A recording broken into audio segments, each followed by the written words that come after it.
이스라엘의 하나님을 찬송합니다. 우리의 창조주가 되시며 우리의 구원이 되시며 우리의 아버지가 되시는 하나님, 우리의 예배 가운데에 주의 영광으로 함께하여 주시옵소서. 언약하신 대로 주의 이름을 부르는 주님의 백성을 구원하여 주옵소서. 예수님 이름으로 기도드립니다. 아멘. 함께 나눌 말씀 베드로전서 1장 말씀입니다.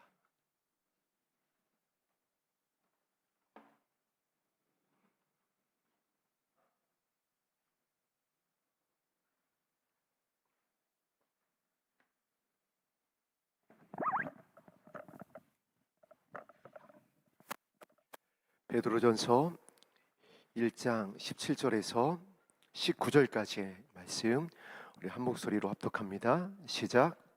외모로 보시지 않고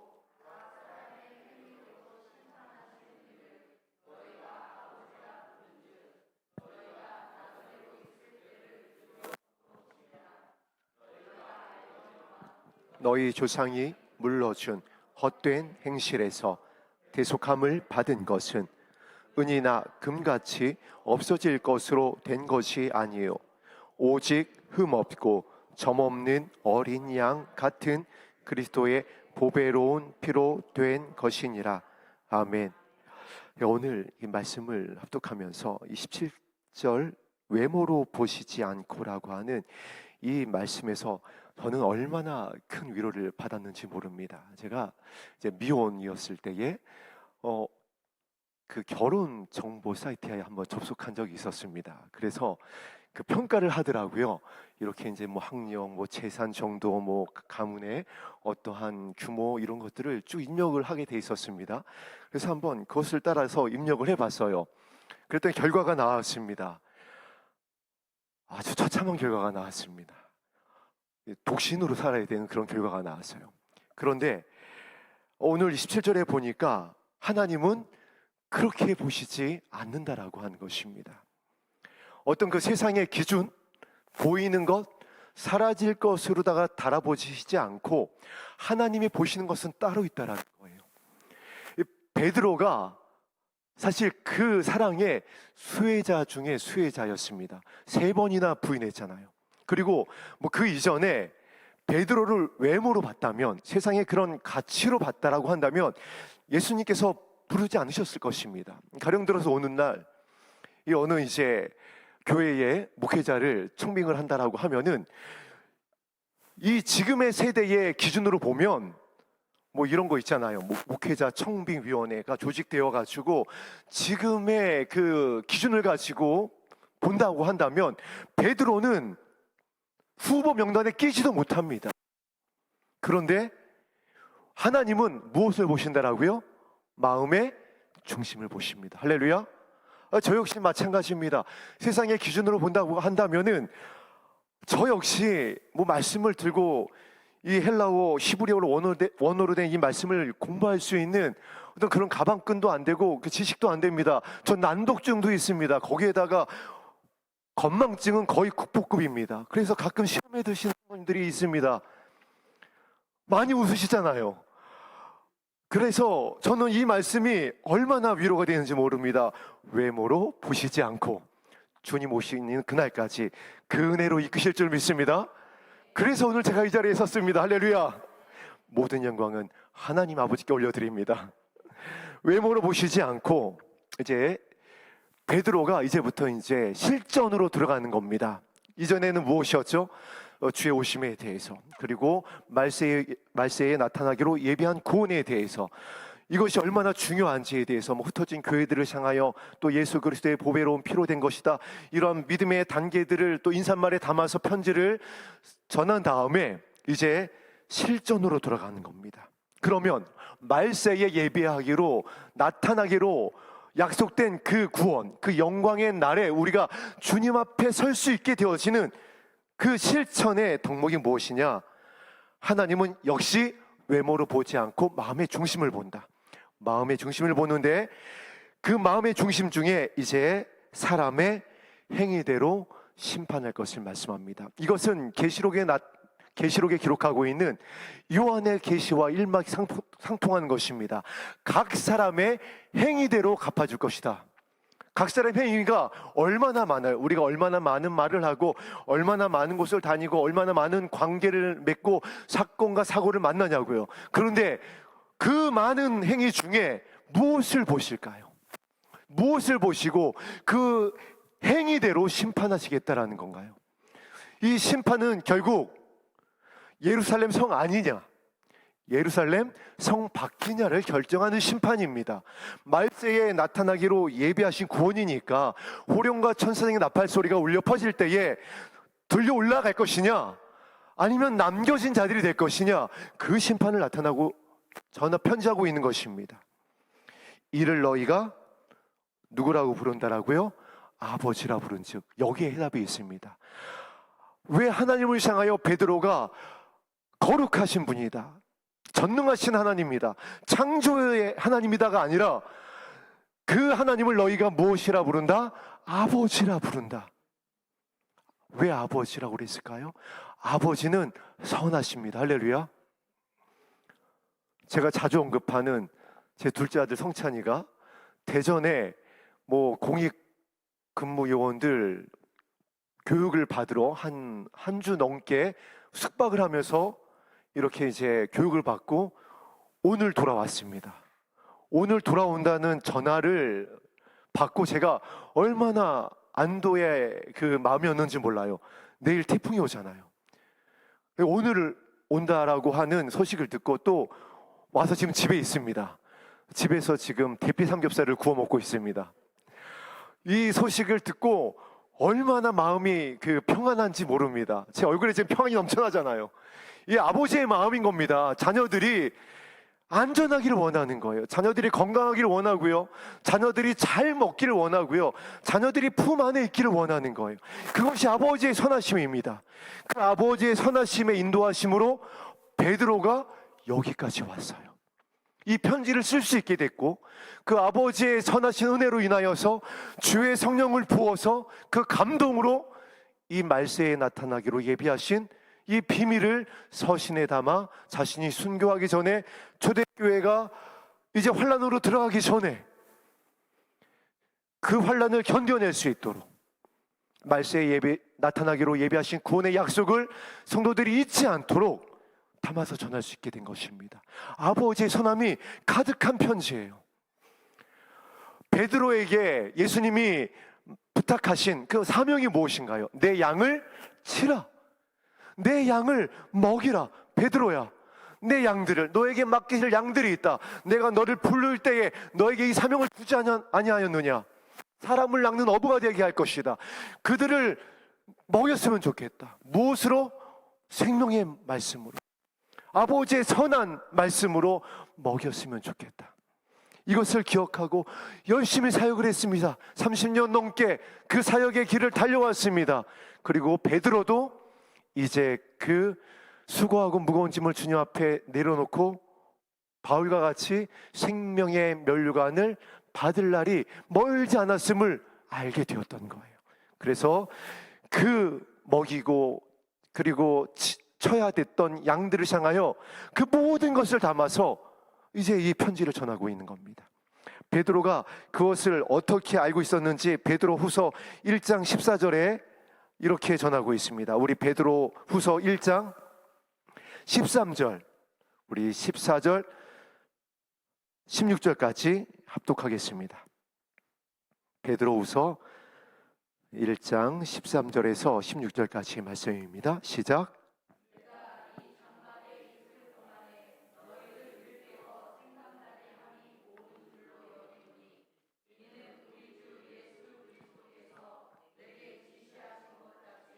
나도 나의 장막을 벗어날 것이 임박한 줄을 알미라. 내가 힘써 너희로 하여금 내가 떠난 후에라도 어느 때나 이런 것을 생각나게 하려 하노라. 우리 주 예수 그리스도의 능력과 강림하심을 한 것이 교묘히 만든 이야기를 따른 것이 아니요 우리는 그의 크신 위엄을 친히 본 자라. 아멘. 이 베드로후서 1장 13절에서 16절에 보니까 베드로가 육신의 장막을 벗을 날이 임박할 것을 알았다라고 그랬습니다. 이 성령께서 알게 하신 것입니다. 그리고 이제 그 사역을 마무리하면서 예수님께서 맡기신 그 양들을 먹이고 쳤었던 베드로가 자신이 간 이후에 환란으로 들어가야지 되고 박해로 들어가야 되고 나라가 사라지는 그때에 그 믿음을 지킬 수 있도록 아버지의 선하신 마음을 담아 편지한 것입니다. 그런데 내가 벗어날 것이, 나의 장막을 벗어날 것이 임박한 줄을 알미라 하고 16절에 보니까 무엇을 전하죠? 예수 그리스도의 능력과 강림하심을 너에게 알게 한 것이, 자신의 육신의 장막을 벗을 것이 얼마 남지 않음을 알게 된 베드로가 성도들을 향하여서 전하는 메시지입니다. 주의 강림하심을 기억해라. 이 편지를 쓰는 이유다. 우리 지난주에 함께 나눴던 말씀 다시 한번 보겠습니다. 3장 1절 말씀입니다. 합독합니다. 시작. 사랑하는 자들아, 내가 이제 이 둘째 편지를 너희에게 쓰노니, 이 쓰는 이유가 무엇이라고요? 3절 말씀입니다. 먼저 이것을 알지니 말세에 조롱하는 자들이 와서, 4절에 이르되 주께서 강림하신다는 약속이 어디 있느냐. 저와 여러분들이 마지막 때가 되면 조롱받을 것을 알았던 것입니다. 지치고 힘들고 시험 당하고 육신의 질병으로 인하여서 많은 어려움이 있을 것을 알았던 거예요. 그와 같은 저와 여러분들에게 이 베드로 전서를 통하여 끝까지 믿음을 지키게 하기 위하여 편지를 쓰는 겁니다. 우리 다시 본문으로 돌아가겠습니다. 그 아버지의 선하심을 너희가 알고 있다. 그랬던 너희들이 기억할 것이 있다. 너희가 무엇으로 지내냐? 나그네로 있을 때다. 이 나그네라는 의미가 무엇일까요? 곧 지나간다라는 겁니다. 이게 진짜가 아니라는 거예요. 너희들이 고통받고 있는 것, 시험당하고 있는 것, 상처받고 있는 것, 그게 실제가 아니고 그게 영원한 것이 아니고 그것은 이제 금방 지나갈 것이라는 겁니다. 그래서 성경 곳곳에서 안개와 같이 지나갈 것이다. 성경 곳곳에서 잠깐 후면 오실 리가 오실 것이다. 그래서 눈물을 닦아줄 것이다. 속히 올 것이다. 나그네다. 그리고 그 나그네로 있는 우리들이 기억해야 될 것이 있습니다. 아버지가 선하시다. 아버지는 선하시기 때문에 나그네의 때를 두려움으로 지내고 있는 저와 여러분, 그의 나를 기억하고 말씀에 의지하여 하나님의 선하심을 기억하여 주의 이름을 부르며 서로 사랑하기에 힘쓰고 있는, 주님을 따르고 있는 거룩하게 구별된 주의 백성들, 완전한 것이 아니라고 그랬습니다.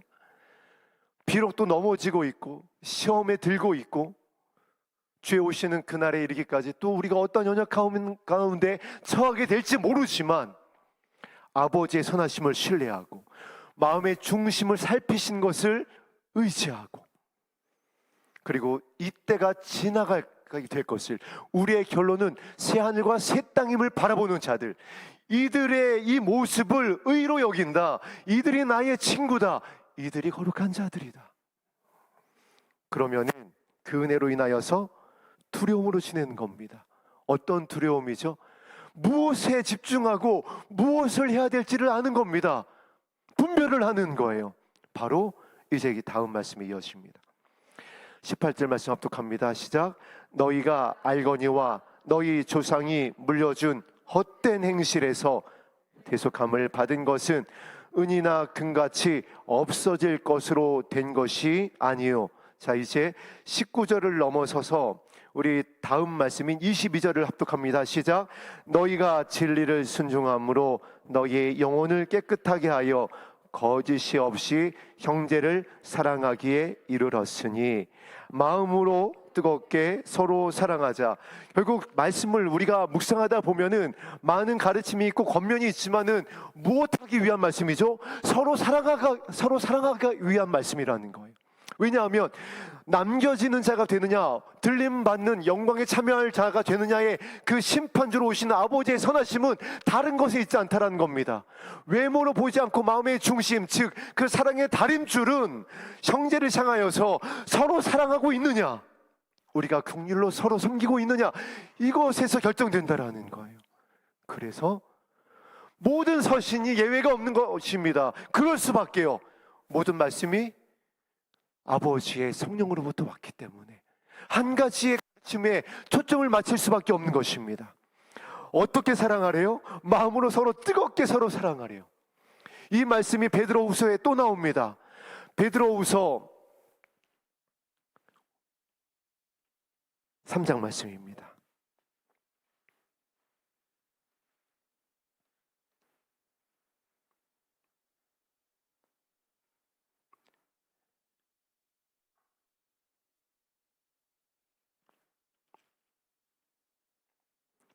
죄송합니다. 베드로전서 4장 말씀입니다. 베드로전서 4장 7절 8절 말씀 합독합니다. 시작. 만물의 마지막이 가까이 왔으니 그러므로 너희는 정신을 차리고 근신하여 기도하라.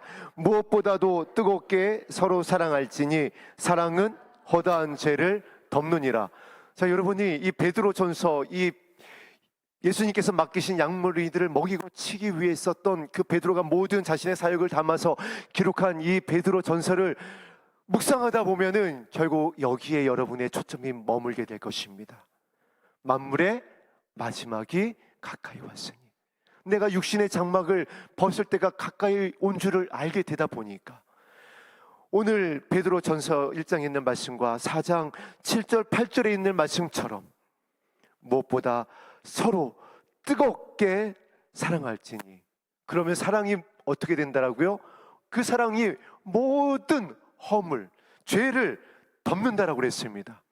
사랑은요, 사랑의 첫 번째 열매는 용서입니다. 용납이에요. 그래서 주기도문의 기도가 이루어지는 겁니다.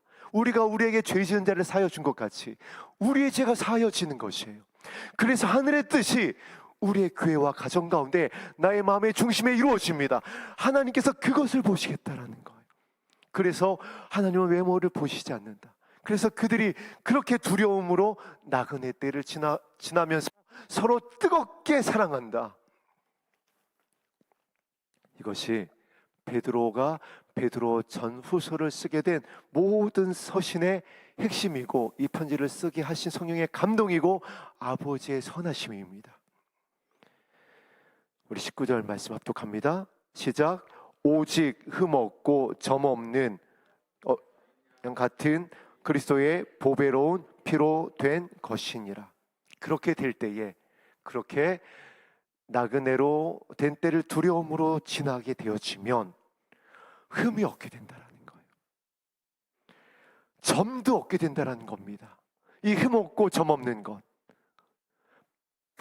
바울도 그 서신을 통하여서 자신이 1차, 2차, 3차 전도 여행을 하면서 세웠었던 교회 성도들에게 반복적으로 부탁했었던 서신의 내용입니다. 그 영광의 날, 약속의 날, 그리스도의 날에 너희들이 흠 없고 점 없는, 티도 없는 그리스도의 신부로 준비되어졌으면 좋겠다. 베드로 역시 마찬가지입니다. 그 영광의 날에 너희가 서로 사랑하면서 오직 흠 없고 점 없는 어린 양 같은 예수님을 따라가는 그 목자의 음성을 듣는 예수님의 온유하고 겸손한 마음인 서로 사랑하는, 내 이웃을 서로 사랑하는, 고아와 가부의 이웃이 되어주는, 원수를 위하여 눈물을 흘려 기도하고 물 한 그릇을 내어주고 오리를 가자 했을 때 십리를 가고 속옷을 달라 했을 때 겉옷까지 내어주는, 그것이 무엇이냐면 오늘 말씀의 제목입니다. 그리스도의 보배로운 피다. 피에 생명이 있다라고 그랬습니다. 아버지의 사랑을 십자가에서 확증하여 주셨습니다. 그리스도의 보배로운 피는 예수님의 생명입니다. 그래서 자신을 위하여, 이웃을 위하여 자신의 생명을 내어주는 것보다 이보다 더 큰 사랑이 없느니라. 그런데 그 큰 사랑이 어떤 사랑이라고요? 나를 죽는데 내어준 사랑이 어떤 사랑이라고요? 지금 나에게 허락되어진 나의 친족과 이웃을 위하여 눈물로 기도할 수 있는, 중보할 수 있는, 그래서 용서하는 그 마음의 중심이 죽는 사랑이고 예수 그리스도의 보배로운 피를 확증하는 사랑이고, 그것이 예수님의 선함을 나타내는, 어린 양을 따라가는 흠도 없고 점없는 십자가에서 확증한 사랑이라는 겁니다. 베드로가 그 사랑으로 목회했습니다. 그 사랑으로 교회들을 섬겼습니다. 그 사랑으로 교회를 지켰습니다. 그랬을 때 교회를 향하여 성령의 감동으로 이 영광스러운 서신을 담아내어 그리스도의 향기로 전할 수가 있었습니다. 우리가 읽고 묵상하고 이 말씀에 의지하여 지금 힘을 낼 수 있는 이 영광에 참여할 수 있게 됐습니다. 이 말씀에 의지하여 우리가 기도할 때에, 이 길을 따라갈 때에 동일하게 우리에게 맡겨주신 영혼들을, 우리의 자녀들, 우리의 공동체가 함께 이 사명을 감당하게 될 것입니다. 예수 그리스도의 보배로운 피로 된 것이니라.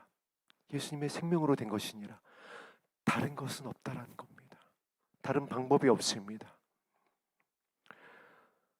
제가 예전에 이제 첫 사역을 나갔었던 교회가 굉장히 의미 있는, 그 교단에서는 의미 있는 교회에 이제 전도사로 첫 사역을 나갔습니다.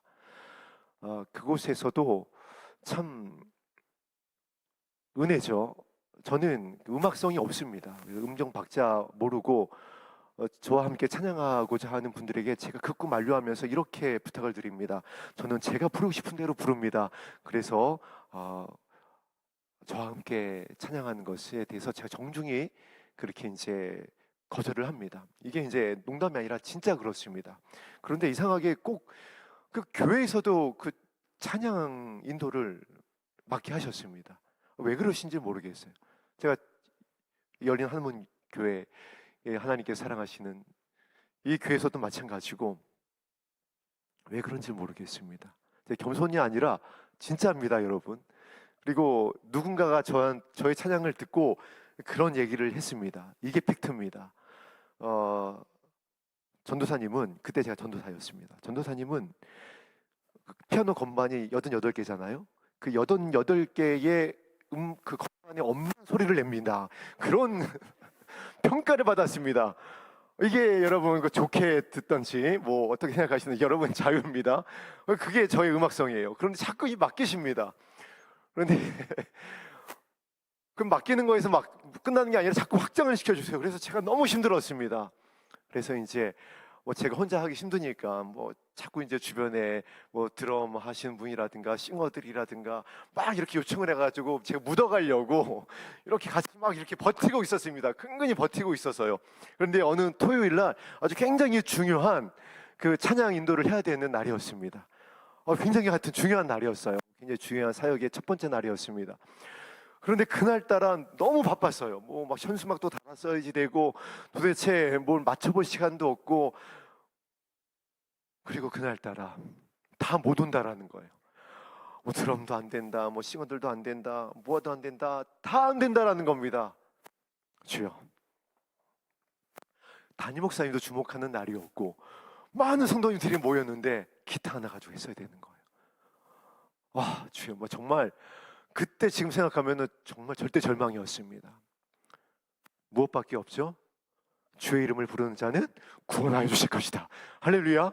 그래서 주여를 아주 힘있게 부르고 찬양을 이제 준비를 하고, 준비도 못했죠 사실. 정말 기타 하나 들고 이제 시작을 했습니다. 여러분, 믿는 자에게 능치 못함이 없고 하나님은 아버지시고 선하신 분입니다. 얼마나 많은 은혜를 부어주셨는지요. 제가 그날을 잊지 못합니다. 그래서 그때 알았습니다. 아무것이 없어도 하나님을 예배할 수 있는 자가 되어야 되겠구나. 저에게 큰 교훈이었어요. 그리고 이어서 생각나는 게 있었습니다. 무엇이었냐면은 제가 군대에서 유격을 받을 때였습니다. 예전에 한번 나눴었는데 또 한번 오늘 말씀과 더불어서 나누겠습니다. 유격을 7일 동안 봤는데 중간에 주일이 꼈어요. 오대산이라는 곳이었는, 오대산 유격장인가로 기억을 하는데, 우리나라 무슨 3대 유격장, 힘들기로 소문난 3대 유격장이었습니다. 거기서 유격을 봤는데 하필 주일이 꼈습니다. 저는 그때 군종이었어요. 중대 군종. 그래서 이 주일날 예배를 드렸으면 좋겠는데 예배 드릴 방법이 없는 겁니다. 왜냐하면 야전 대대였지만은 그래도 그 대대에 있을 때는 주변 목사님들에게 도움을 요청을 해가지고 한 주씩 돌아가면서 주변 교회 목사님들이 와서 예배를 드려줬고, 그것도 안 되면 여단에서 군종 장교가 와서 예배를 드려줬습니다. 또 훈련은 또 주일을 피해서 나갔기 때문에 그런 날이 처음이었어요. 그런데 이 유격장은 예배를 드릴 방법이 없는 겁니다. 주변에 목사님들을 모실 수도 없고 군종 장교가 올 수도 없고 전화도 안 되는 곳이에요. 그런데 정말 예배했으면 좋겠는 거예요. 주의 날을 기억하면서 그날 예배했으면 좋겠는 겁니다. 근데 방법이 없어요. 저 그때 당시에 상병인가 그렇기 때문에 뭐 어떤 집합을 시킬 수 있는 그런 위치도 되지 않고, 뭐 짬밥이나 좀 되면은 뭐 어떻게 해볼 수 있겠지만 그런 위치도 안 됐습니다. 주의 이름을 부르는 자는 구원하여 주십니다. 주의 이름만 부르는 겁니다. 주여 어찌했으면 좋겠습니까? 하나님의 날입니다. 거룩한 날입니다. 예배했으면 좋겠는데 아무것도 없습니다. 도와주옵소서. 저는 그때만큼 하나님의 음성을 생생하게 들었던 때가 별로 없었던 것 같습니다. 중대장을 찾아가라. 정말 얼마나 마음에 크게 올렸는지 몰라요. 왜 중대장을 찾아가야 될까요? 그것도 제가 3중대였는데 2중대장을 찾아가라는 거랍니다. 그게 정신이 번쩍 들었어요. 그때부터 길이 보이기 시작하는 것입니다. 선하신 목자 하나님께서 이중대장님이 그래도 하나님을 경외하는 중대장이었어요. 그래. 그러면은 그 중대장님한테 부탁하면 병력을 모아줄 수 있는 방송을 해줄 수가 있겠구나. 모아주기만 하면 뭔가 될 것 같은 겁니다. 그래서 중대장을 찾아갔습니다. 중대장님, 오늘 주일입니다. 제가 하나님을 예배하고 싶은데 병력을 어디로 몇 시까지 모아주시면은 제가 예배를 드릴 수 있도록 하겠습니다. 중대장님이 평상시에 저하고 우리도 교제가 있어서 모아주셨습니다. 몇 시까지 어디로 모여라. 정말 많이 모였습니다.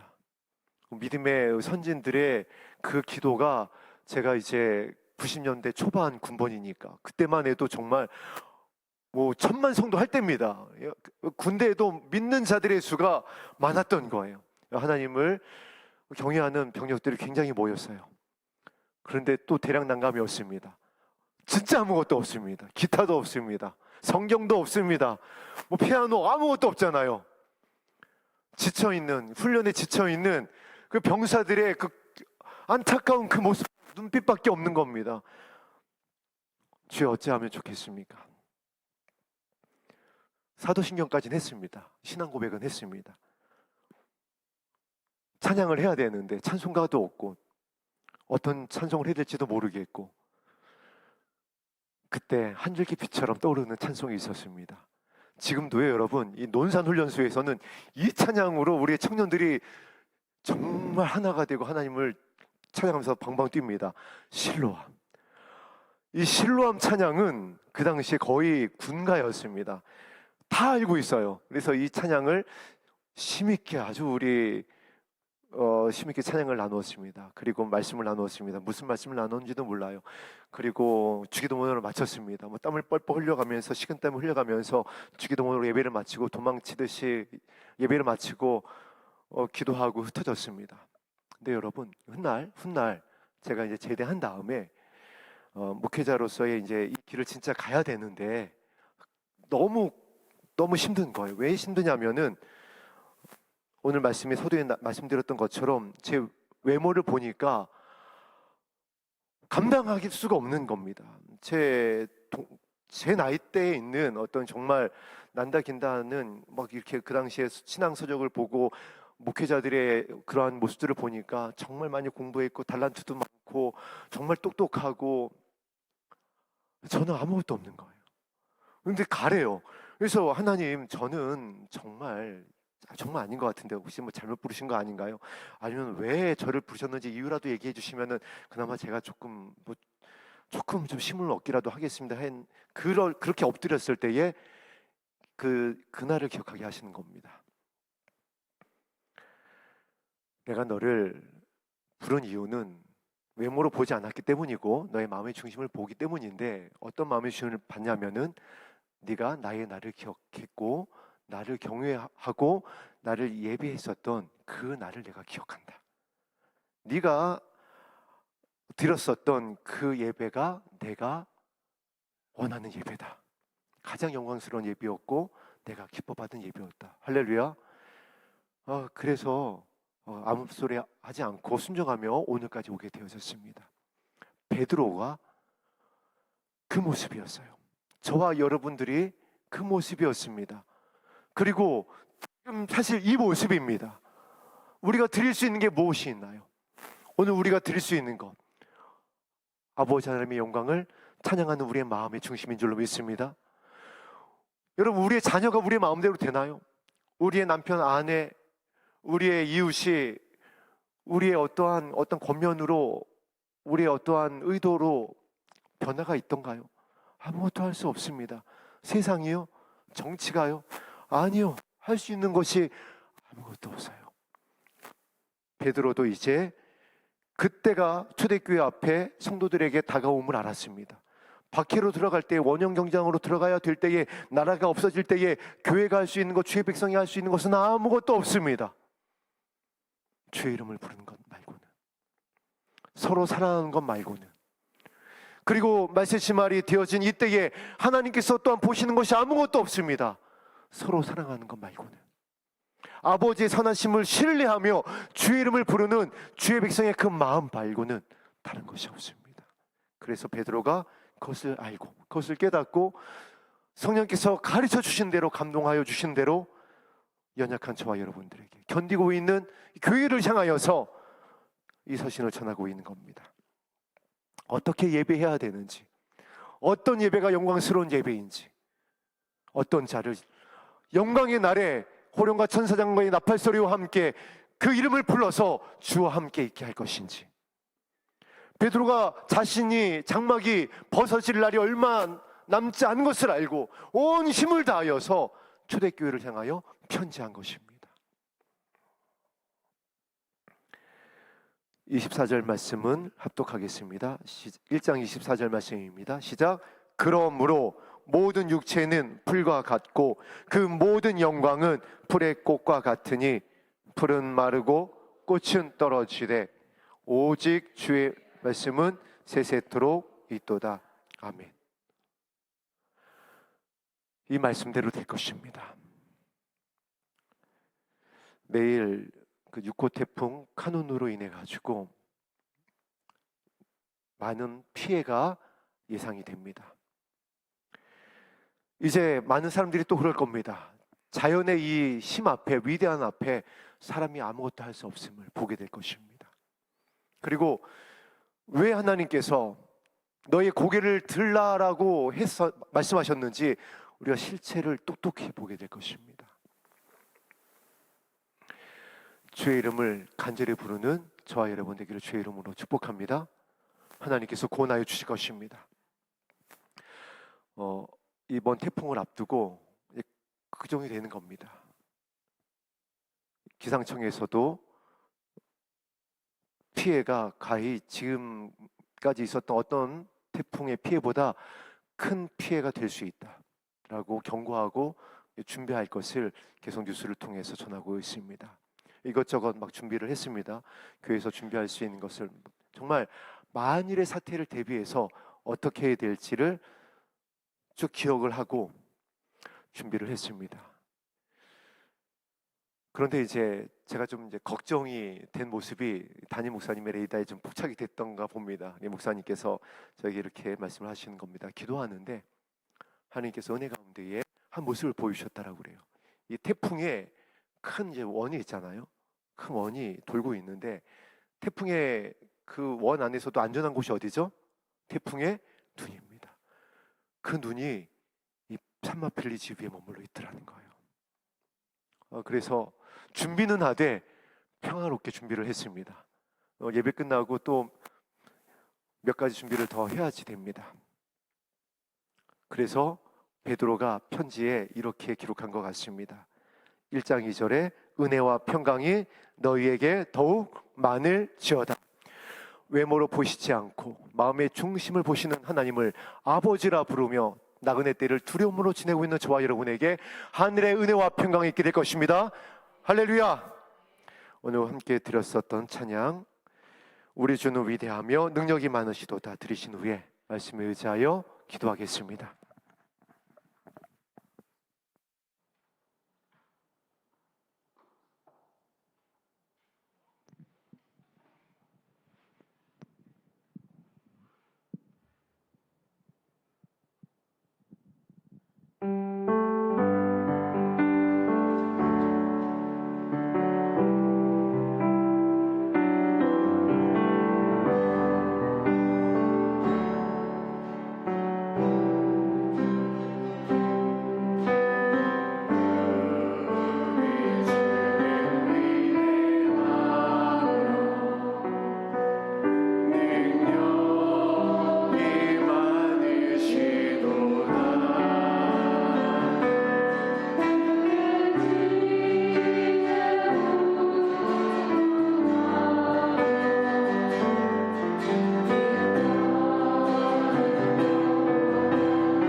지난주에 우리 교회에 새로 오신 분이 한 분 있어서 인사를 잠깐 나누면서 대화를 나눴다가 또 한 번 깜짝 놀랐습니다.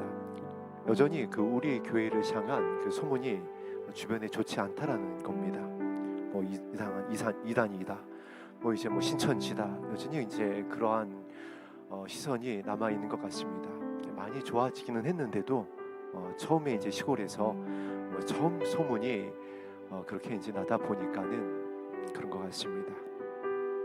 그래서 자신이 이 근처에 있는 성도님들 가정을 이렇게 이제 이 교회 예배에 참석했으면 좋겠습니다라고 이렇게 추천을 했는데 그 소문을 듣고 안 왔다라는 거예요. 그래서 제가 자신이 직접 확인하러 왔다는 겁니다. 분명히 아닌지 알지만은 그래도 본인이 예배에 참여하고 그들에게 다시 권면을 해야 되겠다라는 그런 대화를 잠깐 짧지만 나눴습니다. 지금이 바로 그와 같은 세대입니다. 우리가 주의 오심을 기다리면 기다릴수록, 또 사랑하기 위하여 힘쓰면 힘쓸수록 깨어 있고자 하는 그 발버둥을 치면 칠수록 더욱더 우리는 사방으로 우겨싸움을 당하게 될 것입니다. 왜 그렇다라고 그랬죠? 사단이 가만히 있질 않습니다. 껴있는 교회를, 신부된 교회를 향하여서 용서하고자 하는 저와 여러분을 가만히 내버려 두지 않아요. 밀가부로 듯한다라고 그랬습니다. 그래서 정말 예배하기 힘들 때고요, 기도하기 힘이 빠지는 때입니다. 그런데도 예배하고자, 찬양하고자, 주의 길을 예배하고자 이 자리에 모인 저와 여러분을 향하여서 하나님이 그와 같은 마음인 겁니다. 제가 예배할 수 없었을 때 예배했었던 그 모습을 너무 기뻐하셨었던 것, 우리 교회를 왜 하나님께서 이 영광스러운 사명에 부탁하시고 참여하게 하시고 부르셨을까요?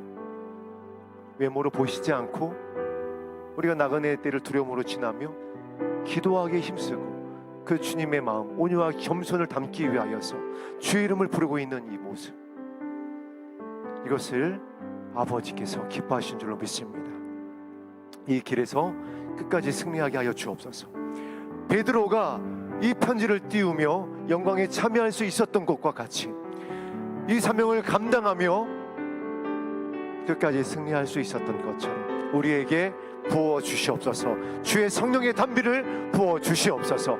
아버지의 마음을 알게 하시는, 장래일을 알게 하여 주시는, 능력 있게 하시는 주의 성령을 폭포수와 같이 부어 주시어서 나그네 때를 두려움으로 지내며 형제를 사랑하기를 힘쓰고 영광의 날에 주 앞에 서게 하여 주시옵소서.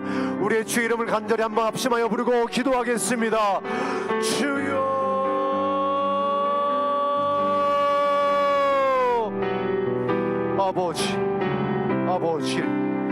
아버지의 이름을 부릅니다. 선하신 그 영광의 이름을, 우리를 구원하시기 위하여서 십자가에서 확증하여 주신 그 아버지의 이름을, 우리를 위하여 예비하신 그 구원의 이름을 부릅니다. 예수 그리스도의 영광의 이름을 부릅니다. 그 말씀에 의지하여 기도합니다. 서로 사랑하기 위하여서, 나그네 때를 두려움으로 지내기 위하여서, 주님의 마음을 담기 위하여서, 나와 내 자녀를 위하여 눈물로 부릅니다. 구원하여 주시옵소서. 우리의 고개를 들립니다. 아버지의 나라를, 우리의 결론인 하나님의 나라를 바라보며 주님 보좌 앞에 엎드립니다. 주님 도와주시옵소서. 시험의 때에 우리의 믿음을 지켜주시옵소서.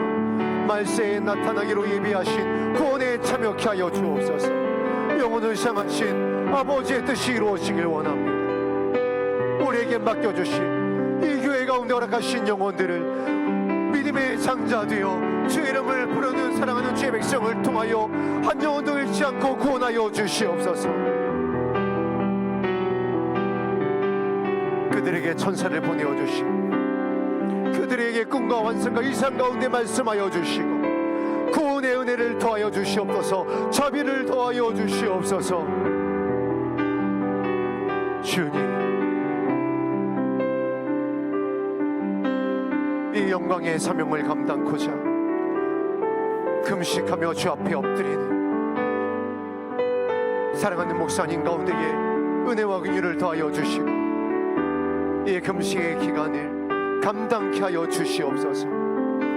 주님께서 기도할 때에 주의 천사들을 통하여 도우셨듯이 주의 영광으로 덮으시고